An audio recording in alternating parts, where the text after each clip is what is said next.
સુરત નવી civil hospital ફરી વિવાદમાં આવી. હોસ્પિટલના G0 વોર્ડના ડાયાલિસિસ વિભાગમાં સ્લેબનો ભાગ મહિલા દર્દી પર પડતા ભાગદોડ મચી ગઈ હતી. સિવિલ હોસ્પિટલમાં ગ્રાઉન્ડ ફ્લોર પર આવેલ ડાયાલિસિસ વિભાગમાં આજે વહેલી સવારે ફોલ સીલિંગ તૂટી પડી હતી. ડાયાલિસિસની સારવાર લઈ રહેલી મહિલા પર સ્લેબનો ભાગ પડતા દોડભાગ મચી ગઈ હતી.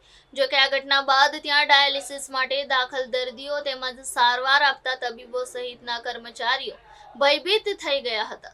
ગમે ત્યારે ફોલ સીલિંગનો અન્ય ભાગ તૂટી પડે તેવી શક્યતા હોય કર્મચારીઓ વોર્ડમાં કામગીરી કરતા પણ ડરી રહ્યા છે.